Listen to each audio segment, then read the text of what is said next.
आशा की किरण। પરિવારને આ સિંધજો, આ જ વસ્તુ કહેજો કે બેટા ભગવાન રાજ થવા કામ કરશે. તું કે હાલો જાતો ને કોઈ બિચારો ગરીબ નિરાધાર માણસ દેખાય ને આજીજી કરતો અને તો એને ખાવાની કોઈ ચીજ આપશે.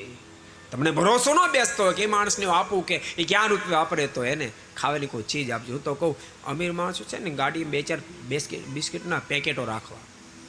અમારે તો શિવાલને અમારે તો પ્રસાદ હોય, કાંઈ સવાલ નથી.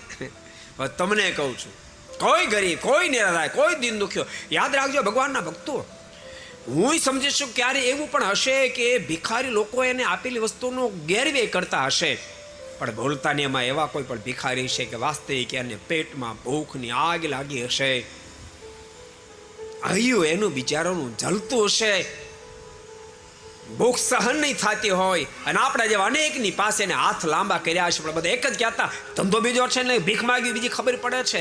એમને એમ એની ભૂખની જ્વાલા વધતી જતી હશે, અને એમાં તમારા હૃદયમાં પ્રેમરૂપી દીપ પ્રગટે અને તમે એકાદ બિસ્કિટનું પેકેટ આપશો ને એની પેટની આગ ઓલવાશે, તમારી આખા જિંદગીની ઝંઝાવતને ઓલવી નાખશે, આખા જિંદગીની ઝંઝાવતને ઓલવી નાખશે.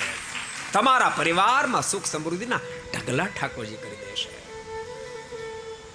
को पसंद आया हो तो लाइक करें और शेयर करना मत भूलिए. सब्सक्राइब करें सरदार कथा चैनल को और बेल आइकॉन पर क्लिक करना मत भूलिए लेटेस्ट वीडियो सबसे पहले पाने के लिए.